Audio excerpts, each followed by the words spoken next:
This episode of The Trail Went Cold is sponsored by This Is Actually Happening, a weekly podcast from Wondery that features extraordinary true stories of moments that changed absolutely everything for ordinary people. Listen to the latest episode of This Is Actually Happening on Apple Podcasts, Amazon Music, or listen ad-free by joining Wondery Plus in the Wondery app. Thank you, and enjoy the episode. July 26th, 1993. Lunhari, Wales. 65-year-old Harry Tews and his 67-year-old wife Megan Tews are both shot to death at the remote farm before their bodies are hidden inside the cowshed. The investigation eventually focuses on Jonathan Jones, the boyfriend of the Tews' daughter, and after his thumbprint is found on a saucer inside the residence, he is charged with the murders. Even though Jonathan is found guilty of the crime and sentenced to life imprisonment, his conviction is overturned 1 year later, and there are no conclusive answers about who actually killed Harry and Megan. After that, the trail went cold.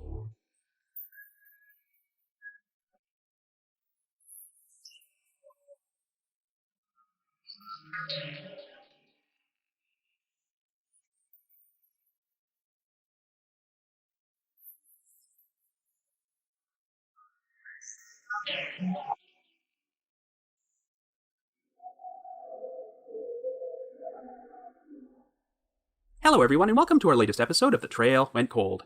I'm your host Robin Warder, and for the first time, The Trail Went Cold is going to be exploring an unsolved cold case which took place in Wales, the 1993 murders of Harry and Megan Tews. And before you make the obvious jokes, yes, this is a couple from the United Kingdom named Harry and Megan, but they're considerably older than that other Harry and Megan who are always in the news because of their affiliation with the royal family. Harry and Megan Tews were an elderly married couple who lived on a remote farm and didn't seem to have any known enemies until they were both shot to death on their property, execution style. The Tews had a daughter named Cheryl, and investigators began to suspect her boyfriend Jonathan Jones committed the crime so that he could collect on a £150,000 estate Cheryl inherited from her parents.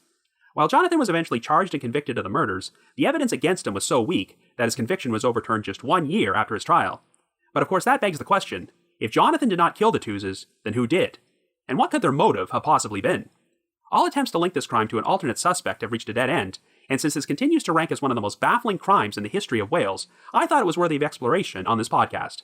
However, before we get started, just a quick reminder that The Trail Went Cold is a weekly podcast, which is currently available for download on several platforms, including Apple Podcasts, Stitcher, Google Podcasts, and Spotify. So if you like this podcast, be sure to subscribe to it, and please leave us a rating or review on any of those sites to help spread the word and garner us more exposure.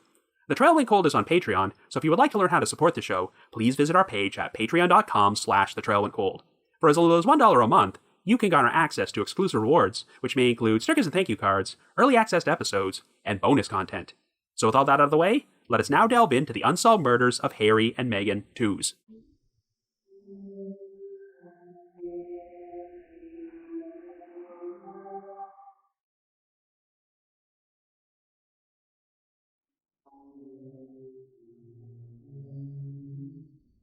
Our story begins in 1993 in Lunhari, a small village with a population of around 3,000, located in the county borough of Rhondda Cynon Taf in South Wales. Our central figures are 65-year-old Henry James Tews, who goes by the name Harry, and his 67-year-old wife, Megan Tews.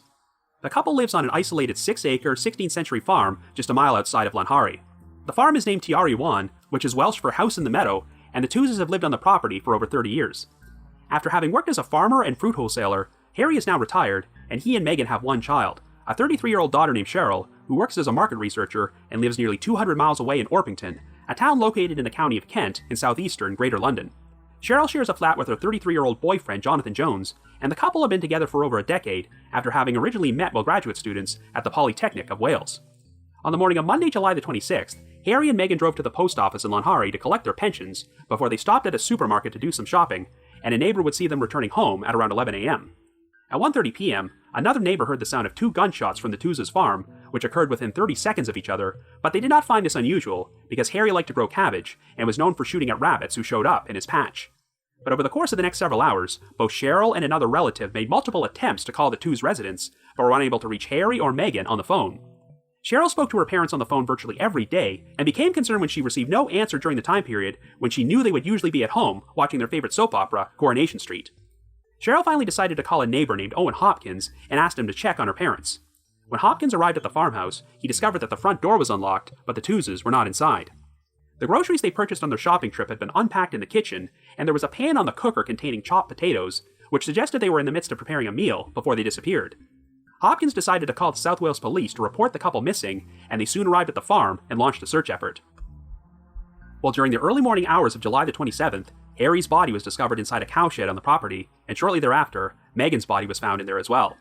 Both victims had been shot in the back of the head, execution style, with a 12-bore shotgun, and their bodies were each covered with a carpet and concealed underneath some hay bales.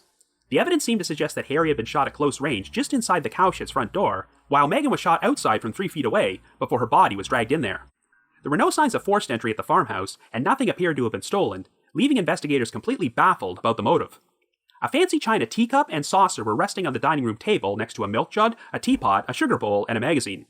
According to everyone who knew them, the Toozes only brought out this teacup whenever they had visitors, so this seemed to indicate that the couple invited their killer inside the house and attempted to serve them tea before they were ambushed and shot to death.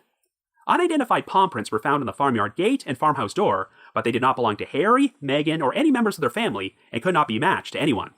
Unfortunately, the crime scene was not properly sealed until several hours after the police's arrival, and evidence was not preserved, as they initially operated under the mistaken assumption that the crime was a murder-suicide until it became apparent that no gun could be found. Before the bodies were discovered, some police officers had noticed a small pool of blood by the farmyard gate, but it was trampled over so many times that it became contaminated and deemed to be useless as evidence. Interestingly enough, about 10 months before the murders, Harry had reported a burglary at the farmhouse where his shotgun was stolen. It was never recovered, and Harry wound up purchasing a new shotgun, but it was unclear if this theft had any connection to the crime. After her parents were reported missing, Cheryl wanted to make the nearly 200-mile drive to the farmhouse in order to check what was going on. However, because she had to work the following morning, she asked her boyfriend Jonathan Jones to drive there instead. Jonathan left at approximately 10 p.m. on the evening of the 26th, and arrived at around 3 a.m. on the morning of the 27th, by which point he was informed by police that a male body had been found inside the cowshed. Investigators believe that Jonathan aroused suspicion by barely reacting to this news, as he did not even ask if the body belonged to Harry, though Jonathan would later attribute this to being exhausted following the long drive. They also found it odd that it took Jonathan 5 hours to make a drive, which ordinarily would have taken 3.5 hours, but he had made 2 separate stops at service stations in order to fuel up his car and phone Cheryl. And since the weather was rainy, Jonathan said he was forced to drive slower than usual to navigate the dark, rural roads. Regardless, the South Wales police started to focus on Jonathan as a potential suspect. Well, months after the murders took place, it was discovered that Jonathan's thumbprint was on the saucer beneath the teacup found on the Toozes' dining room table. Investigators started formulating a theory that on the day of the crime, Jonathan made the trip from Orpington to Lonhari to visit the farm and was invited inside the house by Harry and Megan. They may have been expecting Jonathan to ask for permission to marry their daughter, so to celebrate the occasion, the Toozes brought out the special china to serve Jonathan some tea, but it wasn't long before he shot them to death and concealed their bodies in the cowshed. At the time, Cheryl was hoping to open her own market research firm, but she and Jonathan were often in arrears with the rent, and he had less than £100 in his bank account. But since Cheryl stood to be the beneficiary of her parents' £150,000 estate, investigators suspected that Jonathan killed them so that she could inherit the money. Even though there was no other physical evidence linking Jonathan to the crime, and the murder weapon could not be found, the South Wales police arrested Jonathan and charged him with the murders in December of 1993. While Cheryl immediately disputed the idea that Jonathan killed Harry and Megan for the inheritance, as she had around £7,000 in her savings account at the time, and they still could have borrowed money from her parents or Jonathan's parents if they really needed to. In spite of this, Jonathan's trial would begin in Newport Crown Court in April of 1995 and last for 12 weeks. The only physical evidence which placed Jonathan at the murder scene was the thumbprint on the saucer, but since Jonathan was a frequent visitor to the farmhouse, the defense argued that he could have left the thumbprint there on a previous occasion. After Jonathan arrived at the farm and was informed that Harry's body had been found, the police allowed him to sit in the dining room alone for an extended period of time while the teacup and saucer were still on the table. It was possible that Jonathan could have touched the saucer during this time period and left his thumbprint there, though he was unable to recall this with 100% certainty. The prosecution believed that Jonathan was responsible for the burglary in which Harry's shotgun was stolen, and he proceeded to hold on to it for nearly a year before he used the shotgun as the murder weapon and disposed of it. However, the calculated nature of the murders suggested that whoever shot the Toozes was an experienced gunman who was very skilled with handling firearms, but according to Jonathan's family, the only time he ever handled a gun in his life was when he attended a naval base during his teen years.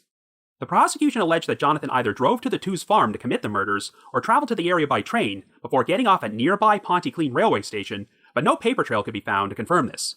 And even though Jonathan was a very distinct-looking individual at 6 feet 5 inches tall, no eyewitnesses recalled seeing him in the area that day.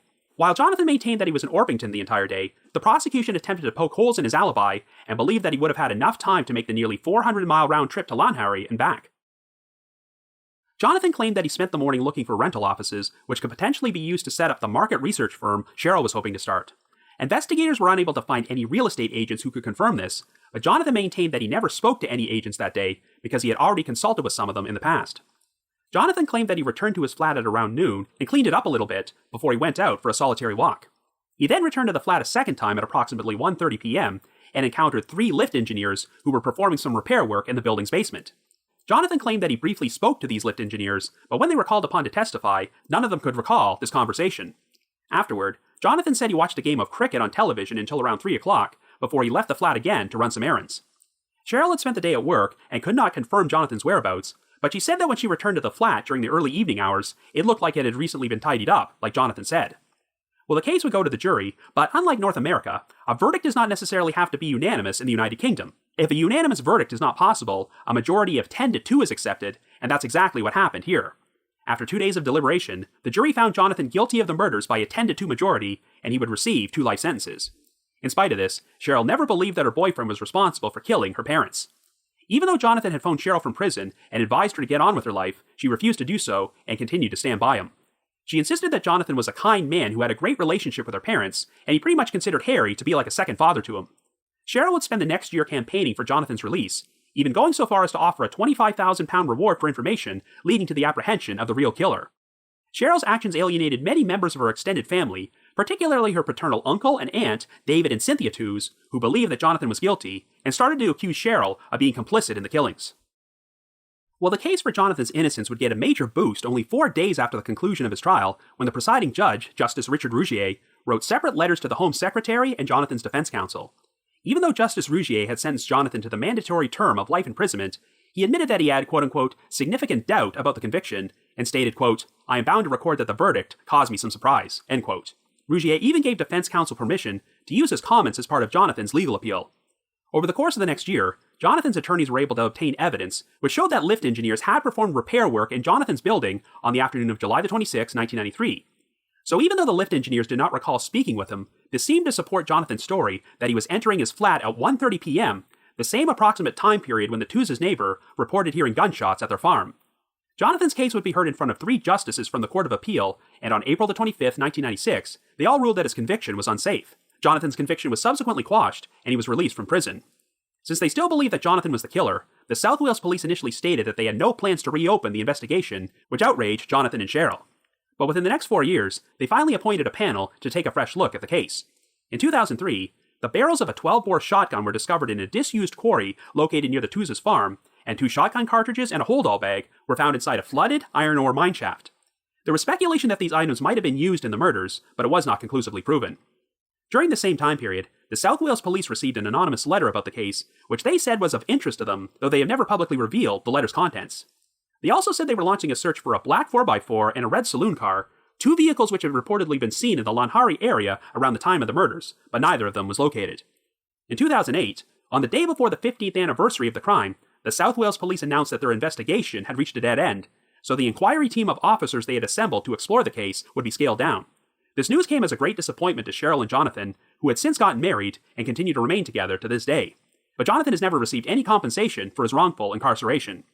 All attempts to uncover a strong alternate suspect to the crime have been unsuccessful, so after 28 years, the murders of Harry and Megan Tews have never been conclusively solved. So I guess you could say, the trail went cold. But before we continue, I would like to take a moment to talk about another terrific podcast. This Is Actually Happening is a weekly podcast from Wondery that features extraordinary true stories of moments that changed absolutely everything for ordinary people. As examples, you'll hear from a woman who heads out for a quick bike ride in the Swiss Alps and finds herself lost in a dark, icy unknown, or a woman who went to Maui in search of a healer but instead went missing for 17 days in a rainforest. We've all had powerful moments in our lives that have given us the feeling of nothing is ever going to be the same, and This Is Actually Happening explores these moments head on. These riveting stories are told in the first person, so you can experience them through their eyes, and they're definitely unforgettable, perspective-changing stories. The titles for each episode function as an intriguing hook for the featured story, with such titles as, What If Wrong Turn Meant Life or Death, or What If You Went Missing, and you often cannot anticipate where they will go.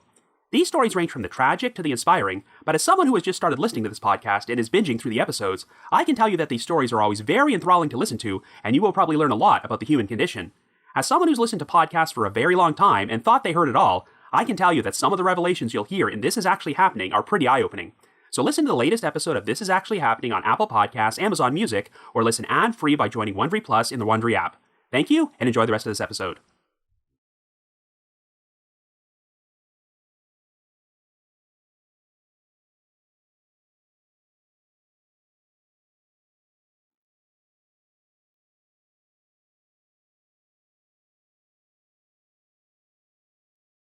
So I've covered a number of cases on this podcast which never reached a definitive conclusion because the authorities initially arrested or convicted the wrong person.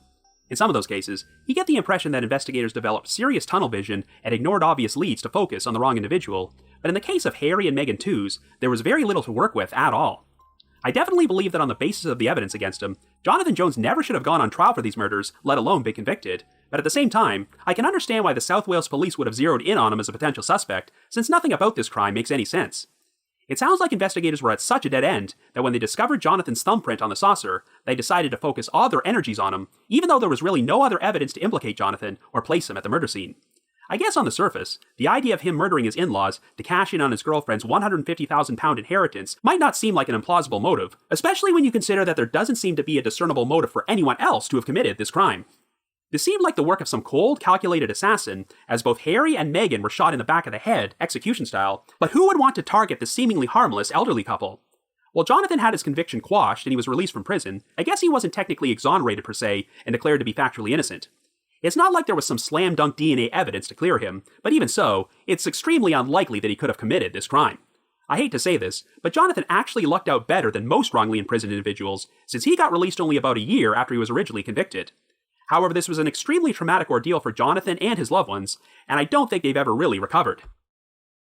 By the time Jonathan was arrested, Cheryl had become pregnant, but the whole situation caused severe post-traumatic stress disorder, and she began to suffer from a rare condition during her pregnancy, which caused the cartilage between the bones in her body to waste away. After Cheryl's son was born, the cartilage started to recover, but not throughout her entire body. As a result, Cheryl partially lost her hearing, and to this day, it is very difficult for her to walk without support. By all accounts, Cheryl was usually a shy, quiet woman, but Jonathan's wrongful incarceration turned her into a fighter, and her loyalty to him helped ensure his release. She did this even though it alienated her from the rest of her extended family, who were very outspoken about their belief that Cheryl was helping get a killer out of prison. However, Cheryl maintained that she and Jonathan both had a very close relationship with her parents, whereas these other family members barely saw Harry and Megan while they were alive, and only started coming out of the woodwork when their murders received national headlines. Of course, the ordeal pretty much caused Cheryl and Jonathan to lose all faith in the justice system, and during a 2008 interview with Wales Online, Jonathan stated, quote, "We may be walking down the street and I am eating a Mars bar, for example, and I will put a wrapper in the bin, and Cheryl will pull it out in case a crime is committed nearby and the police would come along and find my DNA. That's the sort of paranoia that's still with both of us to some extent." End quote. The fact that Jonathan and Cheryl were so close to the Toozes and often visited their farm makes it seem plausible that Jonathan's thumbprint could have wound up on that saucer on a previous occasion prior to the murders. Or alternatively, Jonathan could have touched the saucer when he traveled to the farmhouse after the murders and not even realized it. Without the thumbprint, the other alleged evidence against Jonathan was weak sauce, such as him supposedly not reacting much when he learned that Harry's body had been found. It seemed like the prosecution's case was based around discrediting Jonathan's alibi that he was in Orpington on the day of the crime. But the problem is that they didn't actually offer much evidence which proved that Jonathan could have been in Lanhari committing the crime during that time period. Remember, traveling from Orpington to Lanhari and back is a nearly 400-mile round trip, and it would be pretty difficult to do that without being seen by any eyewitnesses or leaving a paper trail or physical evidence behind. It's one thing if no witnesses recalled seeing Jonathan in Orpington, a section of Greater London which has a population of around 90,000, but in a small village like Lanhari, I think a distinctive 6'5" individual like Jonathan would have stood out a lot more, yet no one reported seeing him there that day. That's the tricky thing about alibis. A guilty person who commits a crime might go the extra mile to fabricate an alibi for himself, whereas a completely innocent person is likely just going to be living out a routine, ordinary day and not thinking too much about their actions. If Jonathan's account is accurate, then his day was completely unremarkable, as he spent most of his time alone doing such mundane tasks as looking at rental offices, walking around, and watching television in his flat. Jonathan described briefly speaking to some lift engineers in his building around the approximate time period his in-laws were likely murdered, and if they had corroborated this story, this would have proven that Jonathan couldn't have committed the crime. When these lift engineers were called upon to testify, they did not recall speaking with Jonathan that day, but keep in mind that this was years after the fact, so it's not surprising that they may not have been able to recall such a mundane event from a seemingly ordinary day. I know that Justice Rougier helped pave the way for the quashing of Jonathan's conviction when he sent off letters openly expressing his surprise at the guilty verdict. But ironically enough, Rougier may have inadvertently paved the way for this verdict when he gave instructions to the jury before deliberations. Part of Jonathan's alibi was that he had been watching a cricket match on TV at his flat on the afternoon of the crime, and during his testimony, Jonathan provided specific details about the match, including how the commentators had mentioned stoppages for rain. Well, during his instructions, Justice Rougier told the jury that there had been no rain stoppages during that particular match, which was a bit misleading. Jonathan never said he witnessed any stoppages for rain, only that the commentators had talked about the subject. Rougier received criticism for potentially misdirecting the jury, so I think his letters expressing doubt about the verdict were his attempt to make things right. I know that Rougier stated that if Jonathan was guilty of this crime, he was exceptionally cunning, because you'd think that a guy with no criminal record, who had supposedly not handled a gun in 2 decades, would leave a lot more damning evidence behind if he took such a lengthy trip in order to commit a double murder. Following Jonathan's release from prison, it seemed to take a while for the South Wales police to finally acknowledge that there might be another killer out there somewhere, but they did ultimately launch a new investigation. Given that a neighbor reported hearing 2 shots from the two's property at around 1:30 p.m., and Harry and Meghan were each shot only once, it's reasonable to assume that this is when the murders took place. And since no one else showed up at the farm to check on the couple until several hours later, the killer would have had ample time to cover up the crime and dispose of evidence. Once you discount the idea that the Toozers were murdered so that their daughter could inherit the estate, there doesn't seem to be any apparent motive for this crime, as Harry and Meghan didn't have any known enemies, and nothing appeared to have been stolen from the residence. I started to wonder if the whole thing might have just been some sort of thrill kill from someone who wanted to murder a random couple and selected the Toozers because they happened to live on an isolated farm. However, since the aforementioned teacup and saucer were found on the dining room table, and the couple appeared to be in the midst of preparing lunch, it does seem like the killer was invited into their home, and they might have been familiar with them. Everyone who knew the Toozers said that they never brought out that particular china unless they had a guest. The circumstances of how Harry and Meghan were shot and how their bodies wound up in the cowshed are not entirely clear. It seems like Harry was shot just inside the cowshed's front door, and Meghan was shot outside before her body was dragged in there, and they were both concealed. It's possible that Meghan was inside the cowshed when her husband was shot and attempted to make a run for it, or she heard the shot from inside the farmhouse and came running outside before she was ambushed. For all we know, the killer may have led Harry and Meghan to the cowshed at gunpoint, or Harry escorted the perpetrator in there and was taken by complete surprise when he was shot. We have unidentified palm prints on the farmyard gate and the farmhouse's front door, which did not match the Toozers, Cheryl, or Jonathan. They might belong to the killer, but because the police did not do a good job preserving the crime scene, it sounds like there isn't much in the way of physical evidence at all. So who do we have in terms of alternate suspects? Well, in the weeks prior to the murders, 2 eyewitnesses claimed that they drove past a man in a trench coat and dark sunglasses walking down the road in the direction of the Toozers' farm. He was carrying a hold-all bag, and when he noticed the car passing by, the man apparently made an attempt to conceal his face, and the witnesses were pretty certain he was not Jonathan Jones, as he was described as being considerably shorter than Jonathan at around 5'9". We've had police provide descriptions of vehicles which were supposedly seen in the area on the day of the crime and have never been located, and there have also been vague reports from neighbors that they heard loud arguing from the two's property during this time period. But I think the most intriguingly was provided by a solicitor who claimed that Harry visited his office a week before the murder took place and was accompanied by a middle-aged man whom he described as a quote-unquote plummy-voiced stranger. In case you're not familiar with that term, the definition of plummy is that it is used to describe a low voice or way of speaking using long vowels of a type thought to be typical of the English upper social class. The solicitor said that Harry inquired about his mother-in-law's will, as Meghan's mother had left them the farm when she passed away years earlier. This meeting was described as being quote-unquote tense, and while details are pretty vague, the plummy-voiced stranger has never come forward or been identified. But interestingly enough, prior to this meeting, Harry had made a phone call to the National Farmers Union where he claimed that someone was trying to evict him, but he never offered any additional information. So if Harry feared that he was going to be evicted, that might explain why he felt compelled to check his mother-in-law's will to make sure that the property was his. The situation seems pretty odd, since the Toozers had lived at the farm for over 3 decades at that point, so who was trying to evict them? Was it the same man who accompanied Harry to the solicitor's office? If not, then who was this guy?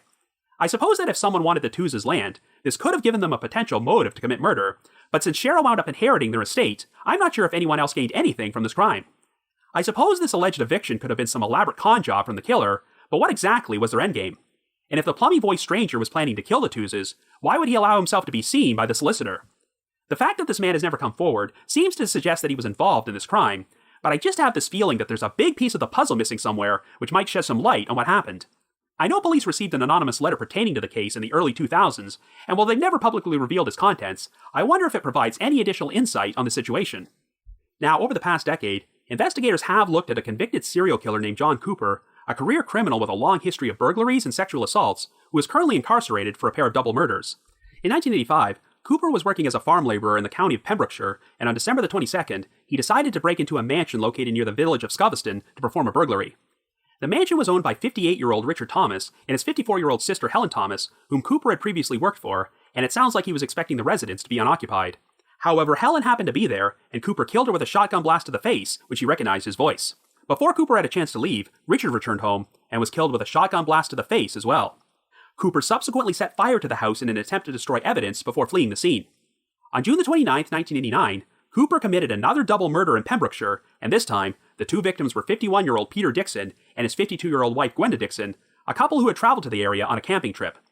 The Dixons were taking a walk down the Pembrokeshire coastal path when they crossed paths with Cooper, who was carrying a sawed-off shotgun, and he proceeded to rob and tie up the couple before sexually assaulting them. Cooper then forced the Dixons to hand over their bank card and provide their personal identification number before he fatally shot them and later drained money from their accounts. In a bizarre turn of events, Cooper had recently been a contestant on the popular British game show Bullseye, and the episode aired only 1 month before the crime took place.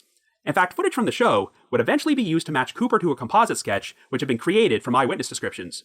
2 decades later, Cooper was finally linked to both of these crimes via DNA evidence, and after being convicted in May of 2011, he was sentenced to life imprisonment. Attempts have been made to link Cooper to a number of cold cases, including the murders of Harry and Meghan Tewes, and given the circumstances, I can understand why, as double shotgun murders in the United Kingdom are extremely rare. Like I mentioned earlier, it seemed like whoever killed Harry and Meghan was very skilled at using a shotgun, and we know that Cooper previously murdered at least 2 couples in that fashion. As you might recall, the barrels of a 12-bore shotgun, 2 shotgun cartridges, and a hold-all bag were all discovered in a quarry and mine shaft located in close proximity to the Tewes farm. While it's never been conclusively proven that these items were used in the murders, it's worth noting that the shotgun barrels were painted white, which is something that Cooper liked to do with his own shotgun. But while there are some similarities between the Tewes murders and Cooper's other crimes, there are also a number of differences. Cooper's victims received shotgun blasts to the face, whereas the Tewes were shot in the back of the head. The Thomases and the Dixons were murdered in Pembrokeshire, which is where Cooper pretty much lived his entire life, but it's around 100 miles away from Lunhari, and there's nothing to indicate that Cooper had any familiarity with the area at all, other than the fact that he attended an appointment at a hospital in the nearby town of Bridgend 1 year before the Tewes murders. But the key difference which makes me lean away from Cooper being the perpetrator in this case is motive. Throughout the course of his life, Cooper was known to have committed at least 30 burglaries, but nothing was stolen from the Tewes' farmhouse, which seems very out of character for him. Remember, the main reason Cooper murdered the Thomases was because he had decided to burglarize their mansion and was not expecting them to be there. And it sounds like Cooper picked out the Dixons at random when he came across the couple on the coastal path and decided to rob them. It definitely does not seem like robbery was the primary motive for the Tewes murders, so why would Cooper have targeted them? It just seems like there was something a lot more personal about this crime. Now, Cooper wound up being linked to the Thomas and Dixon murders via DNA testing, but considering how contaminated the crime scene was at the Tewes farmhouse, I'm not sure if any DNA evidence even exists in this case. At the time of this recording, Cooper is a month away from turning 77 years old, and he's definitely going to remain locked up for the rest of his life, but I'm not sure how much time he has left for the authorities to link him to the Tewes case or any other unsolved crimes. But I am inclined to believe that Cooper was not responsible for these murders, as it just seems like there was something more at stake here than simple robbery. So overall, this is definitely a very baffling crime, and given the sloppy nature of the original investigation, and the police placing so much emphasis on Jonathan Jones, it may be hard to figure out what really happened here. I tend to think that the killer might be the unidentified man seen alongside Harry in the solicitor's office, and even though the Tewes were always in constant communication with their daughter, I have a feeling that something may have been going on in their lives during this time period, which they never told Cheryl about. It's possible that someone out there had a personal beef with the Tewes, but this whole crime might have just been some sort of thrill kill by a psychopath who wanted to murder an elderly couple. The whole thing seems so calculated that I would not be surprised if the perpetrator is killed before or since then. Otherwise, this is a major head-scratcher, and unfortunately, it pretty much destroyed the lives of Cheryl Tewes and Jonathan Jones, so both they and Harry and Meghan deserve justice. So if you happen to have any information about the murders of Harry and Meghan Tewes, please contact the appropriate authorities. But if you just have your own thoughts about what happened, feel free to leave me a comment or send me an email to robin.warder@icloud.com. That's robin.warder@icloud.com. Another reminder that The Trail Went Cold is on Patreon, so please visit patreon.com/thetrailwentcold to learn how you can support our podcast and become eligible for some pretty neat rewards. We produced a bunch of exclusive bonus episodes for our patrons in tiers 2 and 3, and this past month, I released an episode about a famous case which was once featured on Unsolved Mysteries, the 1987 attack on Jenny Pratt, who was hit in the back of the head with a 2x4 by the occupants of a speeding truck, a crime which left her with considerable brain damage, but the perpetrators were never caught. I'm also going to start dropping the occasional exclusive bonus episode from my spin-off podcast, The Path Went Chilly, and we just released an episode in which myself and my co-hosts, Jules and Ashley, discussed the Aileen Conway case from Unsolved Mysteries, which was also the subject of my debut episode of The Trail Went Cold. And for our patrons in Tier 3, I've also recorded another new audio commentary track, which can be played over a classic episode of Unsolved Mysteries. I'd also like to give a shout out to our most recent listeners who have signed up with us on Patreon this week, and they are Josie S., John G., Douglas, LT, Kevin C., Mary Ellen K., and Brian B. Thank you all so much for your support. Also, I just wanted to announce that The Trail Went Cold is very close to reaching a special milestone of 500 Patreon subscribers, and if we happen to reach that goal by the end of August, we will release a special Patreon-exclusive bonus episode for you folks sometime in September, which will be available to all of our patrons in tiers 1, 2, and 3. So if you haven't signed up with us, we strongly encourage you to join and help us reach our goal of 500 patrons. And in just under 2 months, provided that it's safe enough to travel there, The Trail Went Cold is going to be appearing on Podcast Row at the very first CrimeCon UK, which is being held at the Leonardo Royal Hotel in Spa in London on the weekend of September the 25th and 26th. If you would like to purchase tickets to the event, we have a special promo code you can use to get a 10% discount. So to receive 10% off, visit crimecon.co.uk and enter the promo code COLD21. That's COLD21. In addition, I wanted to provide another reminder that I hold live streaming sessions on a platform called Get Vocal. Every Thursday night from 7 until 8 p.m. Eastern Time, I host what is essentially an after show for each week's podcast episode, where I have an interactive discussion about the featured case from said episode and answer questions and address comments from listeners. I always include a link to these sessions in our show notes, so be sure to check there for more information or visit getvocal.com. That's GETVOKL.com. I just wanted to give another shout out to my supporters at the Unsolved Mysteries message board at the Sitcoms Online forum and the Unresolved Mysteries subreddit. I need to provide a big thanks to Miguel Foote, who edits and assembles this podcast together for me, and Vince Nitro, who composes the eerie music you hear on every episode. If you haven't already, you can like us on Facebook, follow us on Twitter, or leave us a rating or review on Apple Podcasts, Stitcher, Google Podcasts, or Spotify. So have yourself a good week and join us next Wednesday for another brand new episode of The Trail Went Cold.